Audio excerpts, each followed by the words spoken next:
विकासपुर नाम के एक गांव में एक गरीब आलू बेचने वाला विवेक रहता था। वो अपने बेटे राजू के साथ रहता था, जो अक्सर बहुत ज्यादा बीमार रहा करता था। विवेक के पास एक छोटा सा खेत था जहां वो आलू उगाया करता था। रोज सुबह विवेक अपनी टोकरी में आलू रखकर पूरे गांव में घूम घूम कर बेचता था। आलू ले लो, आलू, ताजा आलू। हे ऊपर वाले, आज एक भी आलू नहीं बिका। राजू के लिए दवाइयाँ भी लेनी है। अगर उसे दवा नहीं मिली तो उसकी तबीयत और बिगड़ जाएगी। विवेक, क्या हुआ बेटा? इतने उदास क्यों हो? आज भी कोई आलू नहीं बिका क्या? मैं तो कहता हूँ ये धंधा छोड़कर सेठ के पास काम पर लग जाओ। वो तुम्हें अच्छे खासे पैसे भी दे देगा। या फिर तुम अपने खेत में कोई और सब्जी उगा लो। नहीं महेश सेठ, मेरा इससे गुजारा हो जाता है। सेठ के पास अगर कभी जरूरत हुई तो मैं जरूर काम करूंगा। रही कोई और सब्जी उगाने की बात, तो महेश सेठ, मेरा छोटा सा खेत है, उसमें एक ही सब्जी लग सकती है और मुझे आलू उगाना अच्छा लगता है, इसलिए मैं आलू उगा लेता हूँ। हाँ बेटा, अब तुम बहुत अच्छे हो, पर क्या करें, तुम्हारी किस्मत खराब है। तुम्हारी पत्नी की मृत्यु ना होती तो आज तुम्हारा परिवार भी अच्छे से जीता। हाँ महेश सेठ, वो तो है, पर क्या करूं, राजू की तबीयत और बिगड़ती जा रही है और ना ही मेरे आलू बिक रहे हैं कि उसके लिए दवाइयाँ ला सकूं। तो सोच में पड़ गया हूं कि क्या करूं। अगर दवाइयाँ लेकर नहीं गया तो उसकी तबीयत बहुत ही खराब हो जाएगी। ठीक है बेटा, अभी तो ज्यादा वक्त नहीं हुआ, तुम जाओ, तुम्हारे आलू बिक जाएंगे। विवेक आवाज लगाता हुआ जा रहा था कि सामने एक औरत खड़ी थी। विवेक भाई, इतना समय लगा दिया, मैं कब से आपका इंतजार कर रही हूँ। मेरी बेटी रो रही है, मम्मा आलू की टिक्की बना कर दो। मुझे 100 रुपए के आलू दे दो ताकि मैं अपनी बेटी को आलू की टिक्की बना कर दे सकूं। लो बहन, अभी दे देता हूँ। विवेक ने उसे आलू दे दिए और आगे बढ़ गया। ऐसे ही विवेक घर घर जाकर आलू बेचता और अपने घर का गुजारा करता था। विवेक सोचता है, आलू तो काफी बिक गए हैं और पैसे भी आ गए हैं। अब मैं जाकर राजू के लिए दवा भी ले आऊं। कल भी उसने दवा नहीं खाई थी। विवेक दवा लेकर घर चला गया।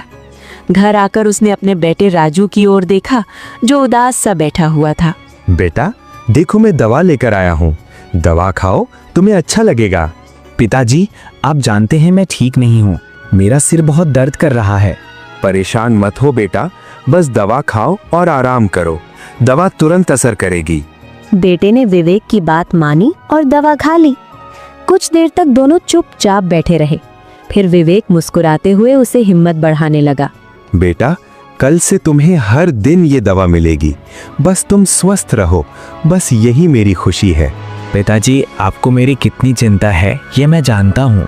ऐसी ही बातें करते करते दोनों पिता बेटा सो गए। रोज सुबह विवेक खेत पर जाता, टोकरी भरकर आलू तोड़ता और फिर गांव में बेच देता। ऐसे ही उनका समय बीत रहा था। एक दिन जब विवेक आलू बेचने के लिए गया हुआ था, तब उसके खेत के पास से एक चरवाहा अपनी भेड़ें लेकर गुजर रहा था। भेड़ों ने आलू देखे और विवेक के खेत की तरफ दौड़ पड़ी। चरवाहे ने भेड़ों को रोकने की बहुत कोशिश की, लेकिन वे नहीं रुकी। कुछ ही देर में सारा खेत साफ हो गया। चरवाहा भेड़ें लेकर वहां से चला गया। विवेक की कमाई का एकमात्र जरिया उसका खेत था, जो तबाह हो चुका था, और विवेक को इस बात की जरा सी भी खबर नहीं थी।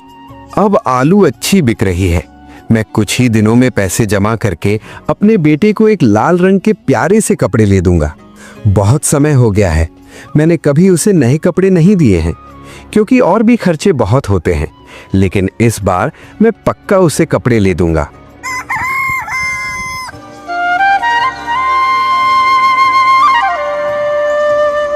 अगले दिन सुबह विवेक जब आलू तोड़ने खेत पहुंचा, तो खेत देखते ही उसका दिल बैठ गया। ये क्या हुआ? सारे आलू कहाँ गए? ये तो पूरा खेत खाली है। करीब जाकर देखा तो पता चला कि सारे आलू खा लिए गए थे। मेरे पास रोटी कमाने का कोई और जरिया नहीं, अब मैं क्या करूं? विवेक बहुत मायूस हो गया। उसकी आंखों में आंसू आ गए। वो उदास मन से घर वापस आया और अपने बेटे के पास बैठ गया। क्या हुआ पिताजी, आज आप आलू बेचने नहीं गए? सब ठीक तो है? आपका स्वास्थ्य तो खराब नहीं है? स्वास्थ्य तो ठीक है बेटा, लेकिन किस्मत खराब है। जब मैं खेत गया तो देखा कि पूरा खेत खाली है।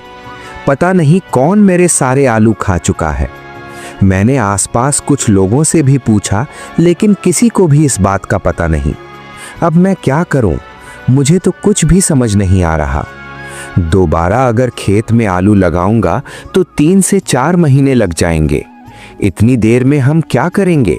घर का खर्च कैसे चलेगा? मुझे तो इसी चिंता ने सताया हुआ है। पिताजी, आप इतनी चिंता मत करें। पहले ही मैं बीमार हूँ। इतनी चिंता करेंगे तो आपकी भी तबीयत खराब हो जाएगी।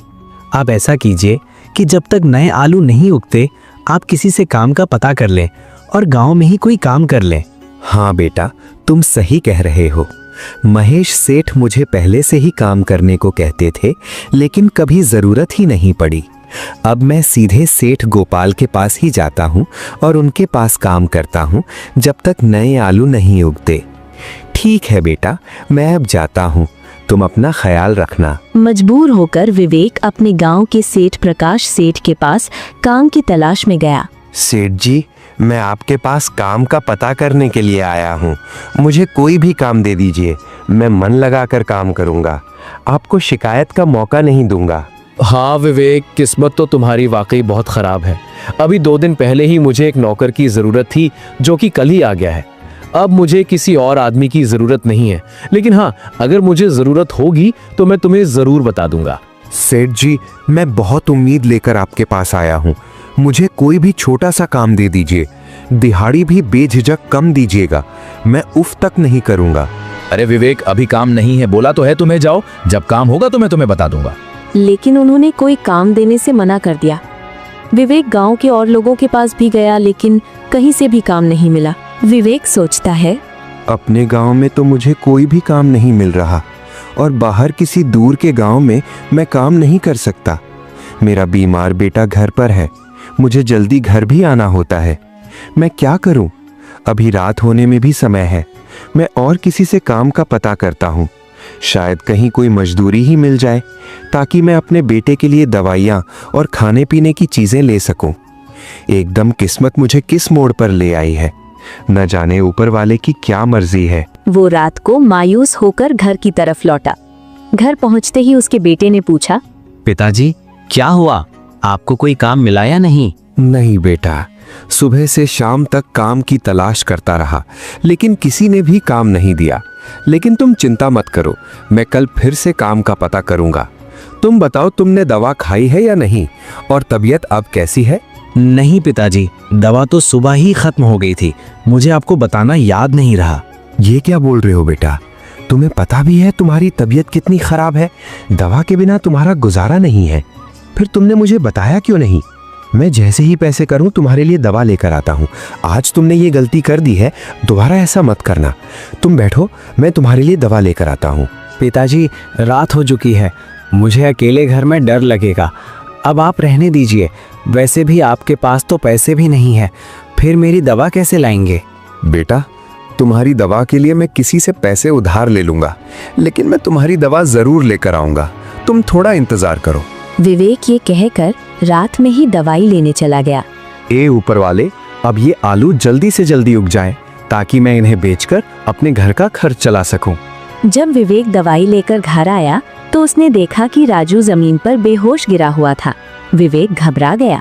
उसने जल्दी से राजू को चारपाई पर लिटाया और पानी छिड़का। बेटा उठो, क्या हुआ तुमको? देखो मैं आ गया हूँ, जल्दी आंखें खोलो। कुछ देर बाद राजू ने आंखें खोली। विवेक समझ चुका था कि एक दिन दवा ना लेने की वजह से उसके बेटे की हालत बिगड़ गई थी। मुझे जैसे भी करके अपने बेटे के लिए दवा लानी होगी। मेरे पास जीने का एक ही सहारा है। अगर इसे भी कुछ हो गया तो मैं तो जीते जी मर जाऊंगा। मैं आज ही दवा लेकर आऊंगा। बेटा, तुम अपना ख्याल रखो, मैं तुम्हारे लिए दवा लेकर आता हूँ। और हाँ, बिल्कुल भी उठना नहीं, मैं थोड़ी ही देर में आ जाऊंगा। अपना ख्याल रखना। मजबूरन विवेक अपने दोस्त संजय के पास गया, जो दूसरे गांव के जमींदार सेठ गोपाल का नौकर था। सेठ गोपाल लोगों को सूद पर पैसे दिया करते थे। संजय भाई, मुझे पैसों की बहुत सख्त ज़रूरत है। मेरे बेटे के लिए दवा लेनी है। मुझे अपने मालिक से कुछ रकम सूद पर उधार दिला दो। तुम्हारी बहुत मेहरबानी होगी। विवेक, मैं तुम्हें पैसे तो दिला दूंगा, लेकिन मेरा मालिक बहुत खतरनाक आदमी है और वो सूद भी बहुत ज़्यादा लेता है। अगर तुम समय पर पैसे नहीं दे सके तो वो तुम्हारे साथ अच्छा व्यवहार नहीं करेगा, बल्कि तुम्हारा खेत रख लेगा। अच्छी तरह सोच समझ लो। अगर तुम वादा करो कि समय पर पैसे लौटा दोगे तो मैं तुम्हें कम सूद पर रकम दिला दूंगा, लेकिन फिर समय पर पैसे चुकाने होंगे। संजय भाई, मैं समय पर रकम अदा कर दूंगा। मुझे बस 3 महीने का समय चाहिए। मैंने अपने खेत में आलू लगा दिए हैं। जैसे ही वे उगेंगे मैं सारे आलू बेचकर पैसे लौटा दूंगा। संजय विवेक को अपने मालिक के पास ले गया। मालिक, ये विवेक है। ये मेरे गांव में आलू बेचता है। इसे पैसों की बहुत जरूरत है। इसे ब्याज पर पैसे चाहिए। ये 3 महीने के अंदर ब्याज समेत सारे पैसे वापस कर देगा। मैं तुम्हें 30,000 रुपए दूंगा, फिर 3 महीने बाद तुम्हें 45,000 रुपए वापस करने होंगे। दे सको तो ठीक है, मैं अभी दे देता हूँ। मालिक, ये मेरे गांव का है और बहुत गरीब है बेचारा। इसे थोड़ा कम ब्याज पर कर्ज चाहिए। ये अपनी जमीन के कागज गिरवी रख देगा। ठीक है, तुम्हारे कहने पर कम कर देता हूँ। चलो 40,000 रुपए दे देना। इससे कम पर मैं कर्ज नहीं दूंगा। सेठ गोपाल ने विवेक को पैसे दे दिए। पैसे लेकर विवेक बहुत खुश हुआ। चलो, अब कुछ दिनों के लिए तो पैसों का इंतजाम हो ही गया है। पहले तो राजू के लिए दवा लेता हूँ, उसके बाद काम का पता करता हूँ। 2 महीने में आलू फिर से उग जाएंगे। मैं इस बार ज्यादा आलू लगाऊंगा और जल्दी से जल्दी जमींदार को ब्याज समेत ये पैसे वापस कर दूंगा। ठीक है जमींदार साहब, आपका और संजय भाई आपका भी। मैं ये पैसे वक्त से पहले वापस कर दूंगा। अब मैं चलता हूँ, मुझे अपने बेटे के लिए दवा लेनी है। विवेक तुरंत हकीम के पास गया, दवा ली और घर आकर राजू को दवा दी। रात हो चुकी थी, दोनों सो गए। अगले कुछ दिन विवेक ने फिर से खेत में मेहनत की, लेकिन फसल उगने का नाम ही नहीं ले रही थी, जैसे खेत पर कोई जादू हो गया हो। पिताजी, आलू उगे या नहीं? आजकल आप बहुत मायूस नजर आ रहे हैं। क्या हुआ है? बेटा, 2 महीने होने को आए हैं। मुझे कोई और काम भी नहीं मिला और मैंने दिन रात खेत में मेहनत की, आलू लगाए, लेकिन वो भी नहीं उग रहे। पता नहीं क्या हो गया है। ऐसा लगता है जैसे मेरे खेत पर किसी ने कोई जादू कर दिया हो। आलू उगने का नाम ही नहीं ले रहे। पिताजी, बात तो चिंता की है, लेकिन आप ऊपर वाले पर विश्वास रखिए। जरूर कुछ अच्छा होने वाला है। इसी वजह से ऊपर वाला हमें आजमा रहा है।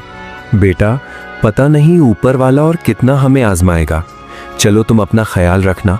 मैं खेत पर जाकर देखता हूँ कि आलू उगना शुरू हुए हैं या नहीं। टूट सा गया विवेक। एक दिन खेत में एक पेड़ के नीचे बैठकर ऊपर वाले से शिकायत करने लगा। हे ऊपर वाले, तू मुझे इतना क्यों आजमा रहा है? मैं इस काबिल नहीं हूँ कि तेरे इम्तिहानों से गुजर सकूं। मेरे घर में मेरा बीमार बेटा है। मेरे सिर पर 40,000 रुपए का कर्ज है जो मुझे अगले महीने देना है। मुझे तो कुछ भी समझ नहीं आ रहा। ऊपर वाले, मुझ पर दया करो। उसी समय वहाँ से एक साधु महाराज गुजरे। क्या हुआ पुत्र, रो क्यों रहा है? और लगता है ऊपर वाले से बहुत नाराज हो। बताओ तो सही, आखिर क्या समस्या है?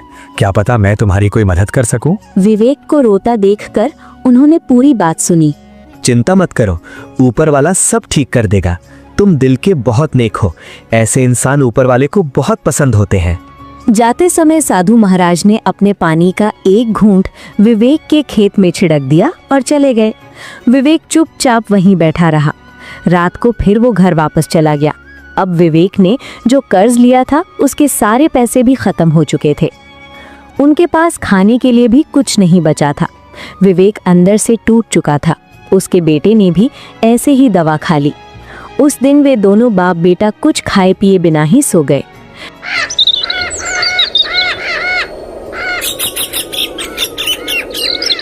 जब सुबह हुई तो विवेक ने अपने बेटे से कहा, बेटा, मैं संजय के पास जाता हूँ। उसके घर से तुम्हारे लिए खाने के लिए कुछ लेकर आता हूँ। ठीक है पिताजी, जल्दी आ जाइए, मैं इंतजार कर रहा हूँ। संजय का घर विवेक के घर से थोड़ा दूर था। रास्ते में विवेक का खेत भी पड़ता था। जाते हुए विवेक ने खेत में एक चक्कर लगाने का भी सोचा। क्यों ना खेत में भी चक्कर लगा लूं, पास ही तो है। बस देखकर वापस आ जाऊंगा। क्या पता आलू उगना शुरू हो जाए। राजू को बताऊंगा तो वो भी खुश होगा। विवेक खेत देखने के लिए खेत की तरफ पहुंचता है। वो देखता है कि पूरा खेत खाली है, लेकिन एक जगह पर जहां साधु महाराज ने पानी का घूंट छिड़का था, वहां एक पौधा निकल आया था जिसके ऊपर आलू लगे हुए थे। विवेक को कुछ समझ नहीं आता कि ये कैसे हो सकता है। आलू तो जमीन में उगते हैं, फिर ये पौधे के ऊपर कैसे आ गए और एक ही रात में ये पौधा इतना बड़ा कैसे हो गया। उस पौधे पर 2 आलू लगे हुए थे। चलो ऐसा करता हूँ, ये 2 आलू ले जाता हूँ। एक राजू खा लेगा और एक मैं।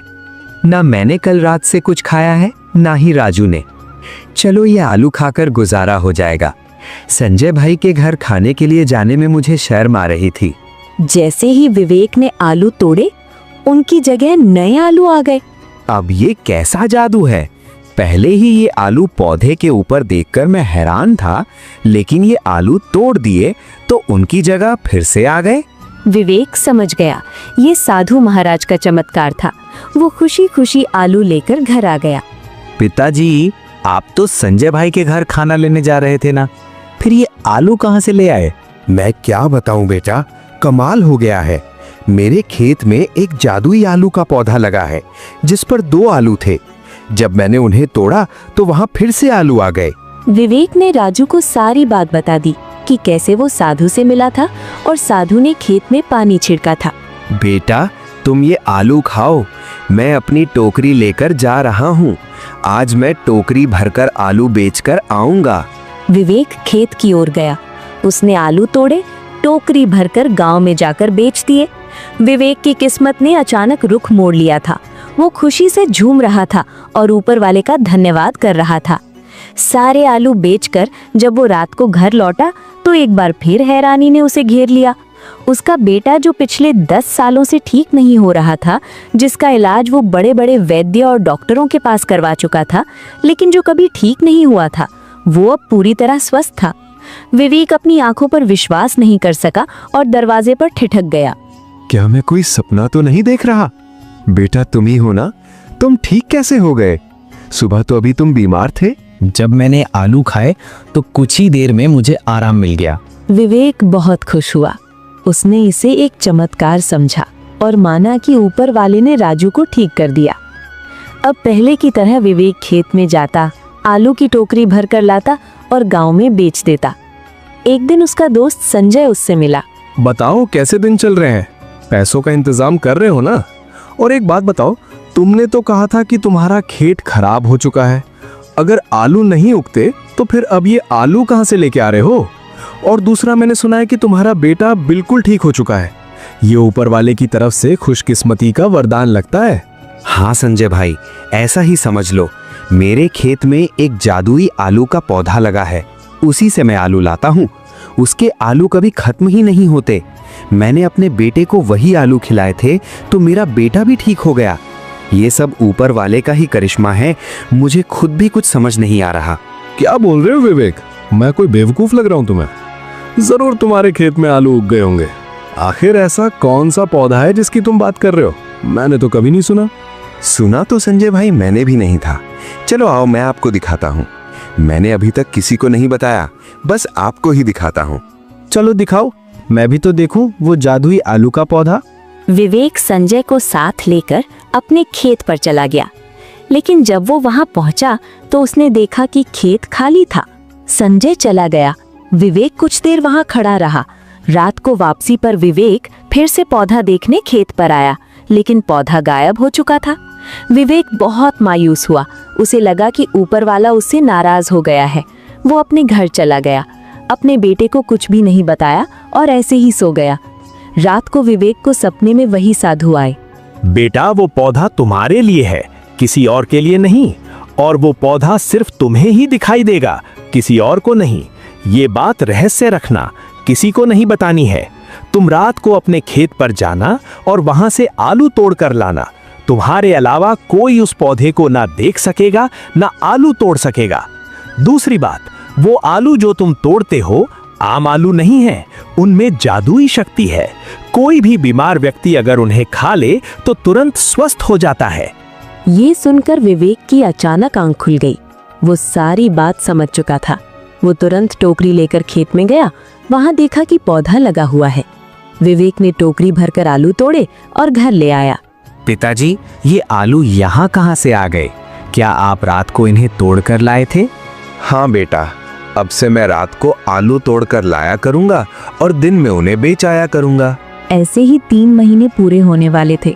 सिर्फ 7 दिन बाकी रह गए थे। विवेक ने कुछ पैसे जमा तो कर लिए थे, लेकिन अभी इतने नहीं हुए थे कि जमींदार को दिए जा सके। 2-4 दिन गुजर गए। एक दिन जब विवेक आलू बेचकर घर की तरफ आ रहा था तो रास्ते में गांव का एक आदमी बहुत बीमार पड़ा था। उसे ऐसी बीमारी थी कि उसकी आखिरी सांसें चल रही थीं। घर के बाहर भीड़ देखकर विवेक भी उसके पास गया और जाकर पूछा, क्या हुआ, सब ठीक तो है? इतनी भीड़ क्यों जमा है? सुरेश साहब की तबीयत बहुत खराब थी, जिसकी वजह से आज उनका अंतिम समय चल रहा है। ये सुनते ही विवेक को तुरंत अपने बेटे राजू की याद आ गई। उसके पास एक आलू बचा हुआ था। उसने तुरंत जाकर वो आलू सुरेश को खिला दिया। विवेक, ये तुम क्या कर रहे हो? पहले ही मेरे भाई की तबीयत बहुत खराब है, उनका अंतिम समय चल रहा है और तुम उन्हें ये आलू खिला रहे हो? अरे अमित भाई, ये कोई आम आलू नहीं है। आप बस 10 मिनट इंतजार करें, आपको खुद ही समझ आ जाएगा। विवेक का आलू खिलाते ही 10 मिनट बाद सुरेश बिल्कुल ठीक हो गया। वहाँ मौजूद सभी लोग हैरान रह गए। फिर विवेक अपने घर वापस आ गया।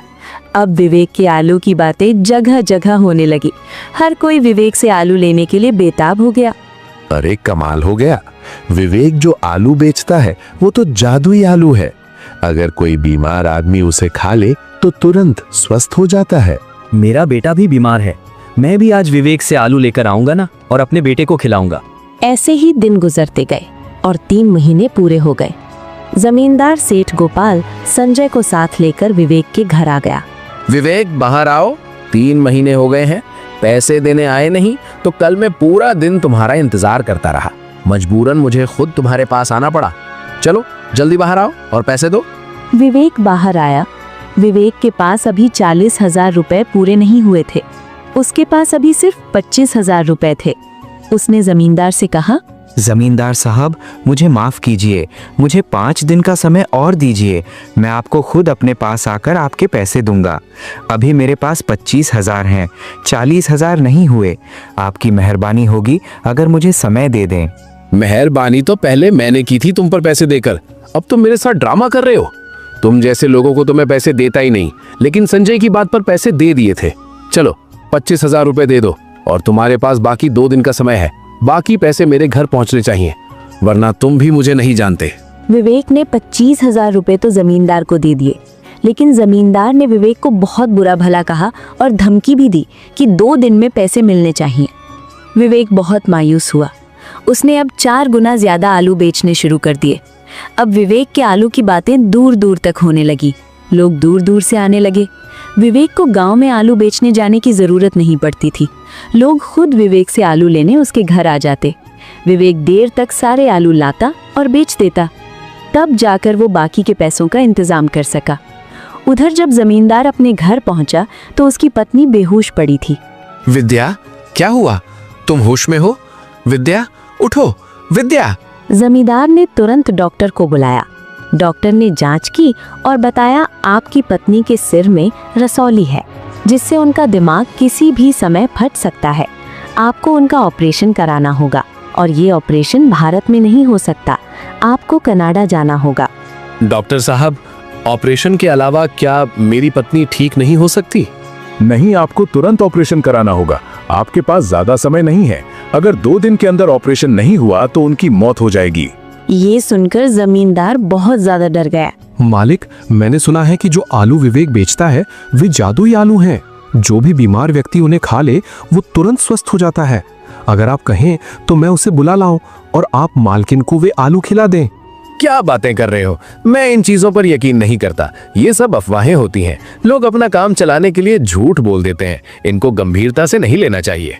नहीं मालिक, मैं सच बोल रहा हूँ। मुझे खुद भी यकीन नहीं होता था, लेकिन विवेक के आलू पूरे गांव में मशहूर हैं। मेरा मानना है कि आप एक बार उसे बुला लें और मालकिन को वे आलू खिला दें। अच्छा, अगर ऐसा ही है तो जल्दी जाओ। मैं अपनी पत्नी को इस हालत में नहीं देख सकता। जाओ विवेक को बुला कर ले आओ। संजय तुरंत गया और विवेक को अपने साथ लेकर जमींदार के घर आ गया। जमींदार ने विवेक से आलू लेकर अपनी पत्नी को खिला दिए। 10 मिनट में करिश्मा हो गया। जमींदार की पत्नी की आंखें खुल गईं और वो उठकर खड़ी हो गई। जमींदार ये देखकर बहुत खुश हुआ और विवेक से बोला, विवेक, तुम्हारा बहुत बहुत धन्यवाद। तुम्हारा ये एहसान मैं जिंदगी भर नहीं भूलूंगा। तुम्हारा सारा कर्ज माफ, और इसके साथ ही मैं तुम्हें 1 लाख रुपए इनाम भी दूंगा। विवेक की आंखों में खुशी के आंसू आ गए। उसने जमींदार का शुक्रिया अदा किया। उस दिन के बाद विवेक और राजू ने कभी दुख नहीं देखा।